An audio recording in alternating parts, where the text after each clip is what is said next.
भारत के उत्तरी भाग में, जो वर्तमान में उत्तर प्रदेश के गोरखपुर क्षेत्र में है, इस इलाके में एक योगी थे जो शिव के एक पहलू के प्रति समर्पित थे, जिसे अलख निरंजन कहा जाता था। अलख यानी वो जिसका बोध न किया जा सके, जिसे हम देख, सुन, सूंघ या चख ना सकें। निरंजन यानी वो जो रंगहीन है। जो रंगहीन है उसे आप वैसे भी देख, सुन, सूंघ या चख नहीं सकते, इसका बोध नहीं किया जा सकता, और ये रंगहीन है। अलख निरंजन खिल खिल गूंजन भव भय भजन भैरागी धड़ धड़ बदनु द्वार दिन दनु भिक्षायु यदनु जोगी चौदन चर्चित भस्मोत्वर्चित भादुर सुंदर सन्यासी अलख निरंजन घिल घिल गूंजन भव भय भजन भैरागी। वो घर घर जाते थे, क्योंकि आध्यात्मिक लोगों की और इस संस्कृति और सभ्यता की यही प्रकृति थी। तो जब कोई सन्यासी या भिक्षु घर के सामने आता था तो कोई भी ना नहीं कहता था। वो जो कुछ भी दे सकते थे हमेशा देते थे। वो उस दिन के पोषण के लिए अपनी जरूरत से ज्यादा कुछ भी नहीं मांगते थे। वो पैसे नहीं लेते थे, वो केवल भोजन लेते थे। तो वो घर घर जा रहे थे, अलख निरंजन, अलख निरंजन। एक दिन वो एक अमीर घर के सामने आकर खड़े हुए और बोले, अलख निरंजन। घर की महिला खुद बाहर नहीं आना चाहती थी, तो उसने नौकरानी को भेजा ताकि वो उनके भोजन के लिए उन्हें कुछ अनाज दे सके। लेकिन वो दरवाजे के पीछे खड़ी रही और उसे देखती रही। वो युवा साधु थे, बड़ी बड़ी चमकदार आंखों वाले, और वो उनकी ओर आकर्षित हो गई। यद जल यदितु मयि झुम्यन्दितु संयम पाशौ सडिलित्तु कंकळ मंगळ कांतिय शांतिय ಕಡಲಿನ ಒಡಲಲ್ಲಿ ಸಿಡಿಲಿತ್ತು ನಾಚಿಕೆ ನಲ್ಲೆಯ ಗಲ್ಲ ಗುಲಾಬಿಗೆ ಮೆಲ್ಲನೆ ಕುಲ್ಲನು ಕೊಟ್ಟಿತ್ತು अलख निरंजन घिल घिल गूंजन भव भय भजन भैरागी। अगले दिन जब वो आए और बोले, अलख निरंजन, तो वो खुद भिक्षा देने के लिए आई और उसने उनकी आंखों को देखा और वो उनमें डूब गई। फिर वो घर के अंदर गई और शर्मिंदगी महसूस की। मैं एक शादीशुदा महिला हूं और मैं क्या कर रही हूं? लेकिन उनकी आंखों ने उसे पूरी तरह से डुबोए रखा। अगले दिन जब वो आए तो वो भिक्षा लेकर दरवाजे की ओर भागी। उसने उनकी आंखों को देखा, उन्हें भिक्षा दी और कहा, आपकी आंखों ने मुझे पूरी तरह से मोहित कर लिया है। मैं उनमें गिरकर विलीन हो सकती हूं। असल में मैं पहले ही विलीन हो चुकी हूं।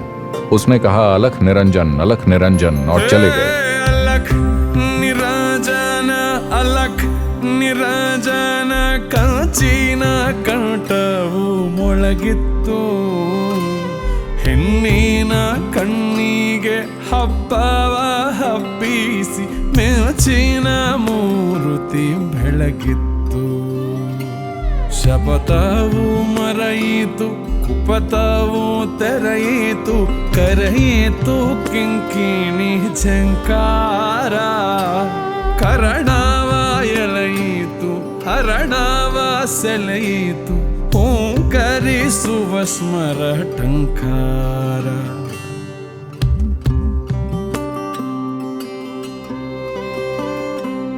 ನೆಲ್ಲದ ಮೇಲುದ ಮೆಲ್ಲನೆ ತೀಡುತ್ತ ಸರಿದಳು ಪ್ರಣಯದ ರಂಗೇರಿ.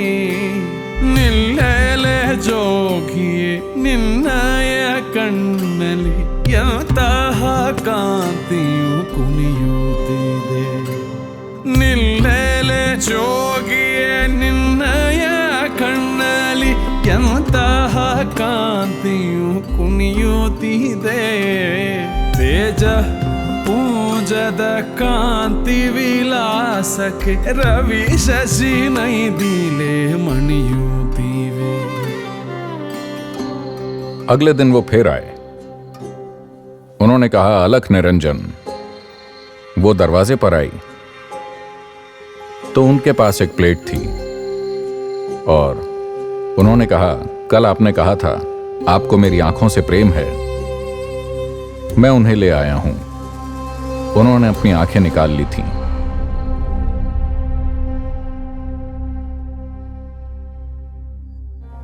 और उसके हाथों में रख दिया और कहा, अलख निरंजन, और चले गए.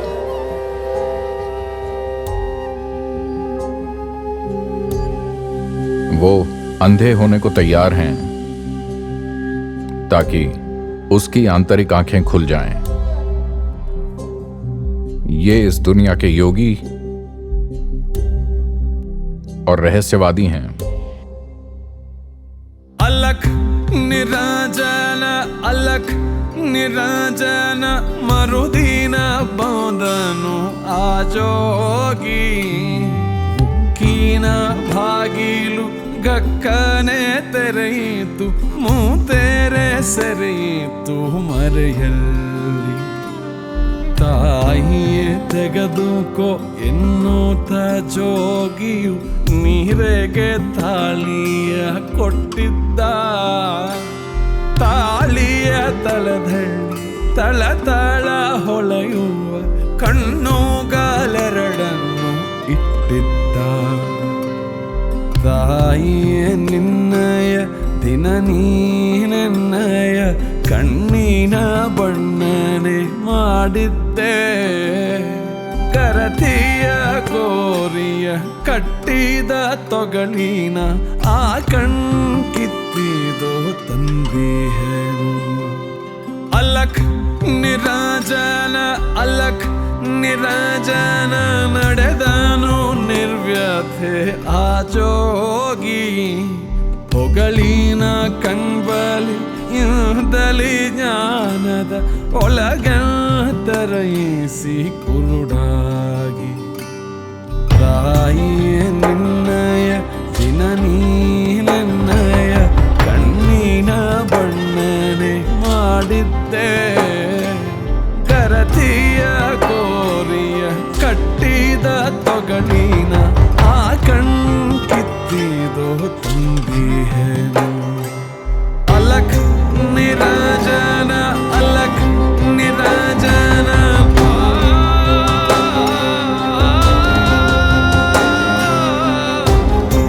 मैं चाहता हूं कि आप समझें कि हम इस तरह के लोग हैं जो छोटी छोटी चीजों के लिए अपना जीवन दे डालते हैं.